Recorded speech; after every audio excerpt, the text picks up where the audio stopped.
Hello everyone, welcome to my daily blog. অনেক দিন পর একটা ব্লগ নিয়ে আসলাম। মর্নিং স্টার্ট উইথ মাই রুটি অ্যান্ড আলু ভাজি। নিজের রুমটাকে গুছাতে কার না ভালো লাগে, নিজের রুমটার সৌন্দর্য থাকলে খুবই ভালো লাগে। আর আজকে আমি হেয়ার কেয়ার করব, তাই আমি ভাবলাম সবার সাথে আমার হেয়ার কেয়ার রুটিনটা শেয়ার করি। এটা পেঁয়াজের রস, সাথে আমলকির গুঁড়া আর মেথির গুঁড়া, দুটোটাই চুলের জন্য খুবই ভালো। পেঁয়াজের রস চুলে পড়াতে কম সাহায্য করে এবং চুলের গোড়া মজবুত করে। আর মেয়েদের সবচেয়ে প্রবলেম হচ্ছে চুল পড়া। রিসেন্টলি আমার অনেক চুল পড়ছে, তাই আমি প্রায় এই রুটিনটা শেয়ার করি। এই হেয়ার রেমেডিটা এটি চুলের জন্য খুবই ভালো এবং আমি হেয়ার অয়েল হিসাবে রিভানার কোকোনাট অয়েলটা ইউজ করছি। রিভানার কোকোনাট অয়েলটা খুবই ভালো এবং এটা চুলের জন্য খুবই মজবুত করে, চুলকে মজবুত করে এবং চুলের গোড়াও শক্ত করে।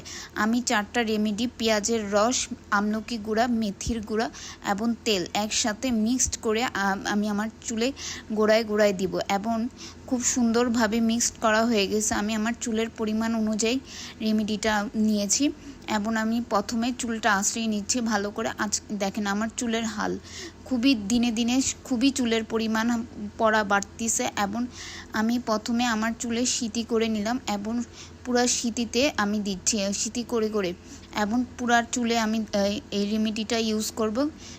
পেঁয়াজের রস চুলের জন্য খুবই ভালো এবং চুল পড়া দ্রুত কমায় এবং চুলের গোড়াও মজবুত করে। চুলের জন্য পেঁয়াজের রস খুবই গুরুত্বপূর্ণ এবং আমি প্রতিটা সিঁথি আলাদা আলাদা করে আমি আমার চুলের এই রেমেডিটা ইউজ করতেছি এবং চুলের জন্য এটি খুবই ভালো। তোমরাও সবাই এই হেয়ার রেমেডিটা ইউজ করবে। আমি প্রত্যেক শুক্রবার এই রেমেডিটা ইউজ করে থাকি এবং মাসাজ খুবই জরুরি। হেয়ার রেমেডিটা ইউজ করার পর ফুল অফ চুলে দেওয়ার পর আমি হালকা মাসাজ করে পাঁচ ক্লিপ দিয়ে আমার চুলটা ভালো করে বেঁধে নিলাম এবং এটা জাস্ট 20 মিনিট রাখলেই চলবে। তারপর শ্যাম্পু দিয়ে গোসল করে ফেলবে।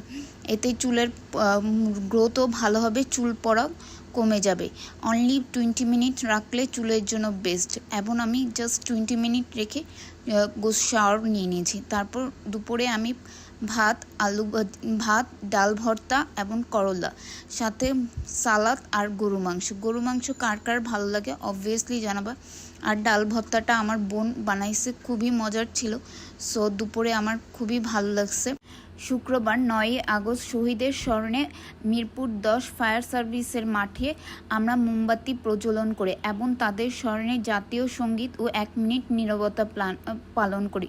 36শে জুলাই আমাদের স্বাধীনতা দিবস 2 মানে 5ই আগস্ট, তার জন্য কেক কাটা হয়।